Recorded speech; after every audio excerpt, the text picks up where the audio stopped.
Everyone, आप सब कैसे हो। मुझे उम्मीद है कि आप सब बहुत अच्छे होंगे और मन लगा के पढ़ाई कर रहे होंगे। हम क्या पढ़ रहे हैं? उपन्यास पढ़ रहे हैं। आज हमने दो उपन्यासकारों को लिया है जिनका नाम है, आप देख सकते हैं यहाँ मैंने लिख दिया, अमृत राय और भीष्म साहनी। अमृत राय आप जानते हैं कैसे उपन्यासकार हैं? ये समाजवादी। कैसे हैं? समाजवादी। मतलब इनके जो उपन्यास हैं इसमें समाज में घटित हो रहे जितनी घटनाएं हैं, या फिर हो प्रेम से संबंधित, या पति पत्नी से संबंधित, या समाज का जो यथार्थ है उसका वर्णन इनके उपन्यासों में मिलता है।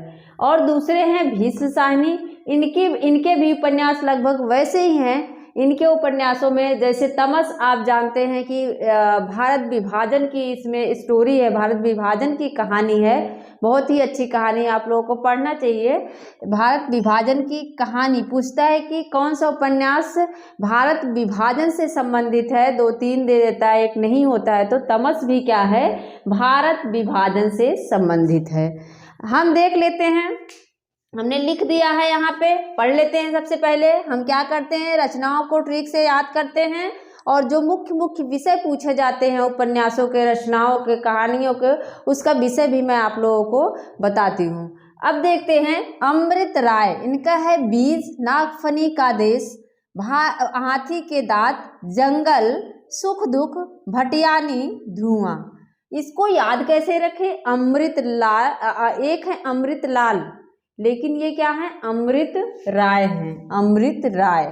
अमृत कहाँ होता है? सोचो, एक जो किसान है उसके लिए उसका बीज, उसकी किसानी करना, वही बीज ही उसका जो उसकी फसल है वही क्या है? उसके लिए अमृत है, क्योंकि उसके आय का स्रोत वही है। तो किसान के जो आय का स्रोत है, उसका बीज है, उसकी फसल है, उसके लिए क्या है? वही अमृत है। हमने यहीं से ट्रिक बनाया था कि अमृत किसान के लिए क्या है? बीज। जो बीज होता, अन्न होता, वही क्या है? अमृत है। नागफनी के देश में, चाहे वो नागफनी का देश हो या कहीं भी हो, लेकिन बीज अमृत ही होता है। हाथी के दांत, हाथी के दांत, नागफनी की तरह ही क्या है? हाथी के दांत भी होते हैं। नागफनी आप लोगों ने देखा होगा कि उसमें कांटे निकले हुए होते हैं, तो लेकिन उसमें पत्ती नहीं होती है। वैसे हाथी के दांत भी होते हैं। तो नागफनी का देश, हाथी के दांत। और हाथी कहाँ मिलते हैं? जंगल में। हाथी मिलते कहाँ हैं? जंगल में मिलते हैं। वहीं पे सुख दुख के साथ रहते हैं। वहीं भटियानी, मतलब जो एक प्रकार का पेड़ होता है, वहीं पे भटियानी भी रहता है। और जब उसको जला देते हैं भटियानी को, तो धुआं निकलने लगता है। फिर से देखो, अमृत किसान के लिए अमृत क्या है? बीज है। और बीज नागफनी के वृक्ष में भी, पेड़ में भी बीज होता है। नागफनी हाथी के दांत की तरह नागफनी भी होता है। और हाथी जंगल में मिलता है, जंगल में ही वहीं सुख दुख उनका होता है, वहीं सुखी दुखी रहते हैं। और भटियानी, धुआं भी जंगल में ही होता है। यहाँ हो गया खत्म।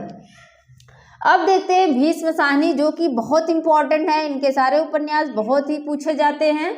झरोखा, कड़ियाँ, तमस, बसंती, मायादास की माड़ी, कुंतो, नीलू, नीलिमा, नीलोफर। ये इनका एक ही उपन्यास है, नीलू, नीलिमा, नीलोफर। इसको आप लोग याद रखना। विधा पूछा जाता है, तो अगर हम इस तरह से याद कर रहे हैं तो आप लोगों को विधा भी याद हो जाएगी। अगर ये स्टोरी याद है और आपको सिर्फ तमस उपन्यास याद है, लेकिन हमारी जो ट्रिक है वो पूरे उपन्यास, पूरी रचनाओं से होती है। इस तरह से आप समझ जाएंगे कि ये उपन्यास वाले ट्रिक में हमने पढ़ा हुआ था। देखो, भीष्म साहनी, इनका क्या है? झरोखा। आप गाना सुनते होंगे, अखियों के झरोखे से ना मैंने देखा जो सांवरे, तो वही क्या है? भीष्म साहनी है। ये साहनी है, क्या कर रहे हैं साहनी? झरोखा से क्या कर रहे हैं? कड़ियाँ जोड़ने की कोशिश कर रहे हैं ना। झरोखे से, एक झरोखा है, उससे क्या कर रहे हैं? कड़ियाँ जोड़ने की कोशिश कर रहे हैं। लेकिन हो क्या जाता है? तमाशा, मतलब तमस, तमाशा हो जाता है। किसके साथ? बसंती के साथ। बसंती के साथ एक कड़ियाँ जोड़ने की कोशिश करते हैं, लेकिन हो जाता है तमाशा।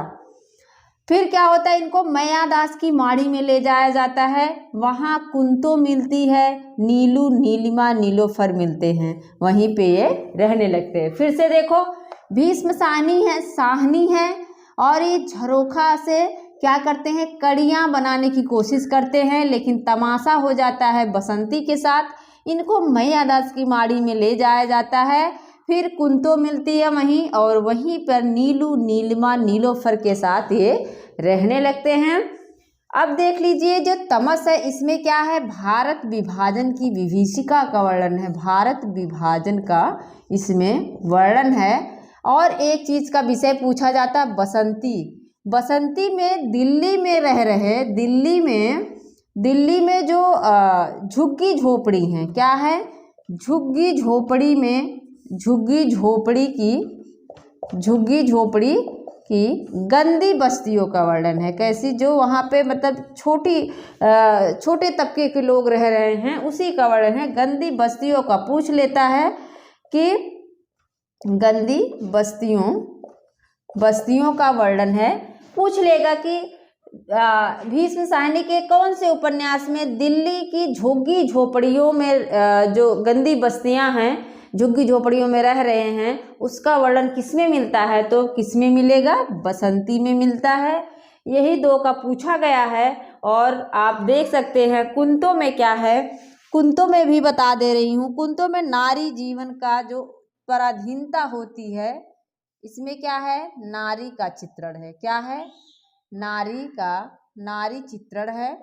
जो नारी होती है, जो दूसरों के अधीन होती है, उसको अगर कुछ भी लेना है या कुछ बाहर जाना है, तब भी वो पुरुष से पूछ के जाएगी। अच्छी बात है पूछ के, लेकिन एक होता है ना कि उसको चार दीवारी के अंदर रख दिया जाता है। तो उसी का वर्णन किसमें है, कुंतो में है। फिर से देख लो, भीष्म साहनी है, झरोखा से कड़ियाँ जोड़ने की कोशिश करते हैं, तमाशा हो जाता है बसंती के साथ।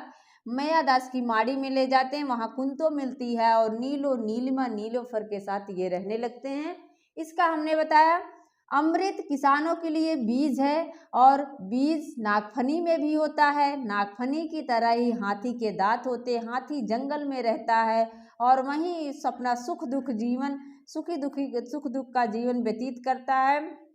और भटियानी और धुआं भी वहीं होता है। आप समय भी देख सकते हैं, समय भी हमने लिख दिया है। 73 तमस का समय पूछा जाता है, तो इसको आप लोग याद रखना। बाकी का समय आप लोग देख सकते हैं, हमने सारा समय लिख दिया है, क्योंकि समय जल्दी नहीं याद होता, लेकिन जब हम पढ़ते रहेंगे, बराबर देखते रहेंगे, तो हमें समय याद हो जाएगा। मेरा पूरा वीडियो देखने के लिए आपको बहुत बहुत धन्यवाद। और मेरा वीडियो शेयर, सब्सक्राइब, लाइक ज़रूर करें। मिलते हैं नेक्स्ट वीडियो में। धन्यवाद, थैंक यू।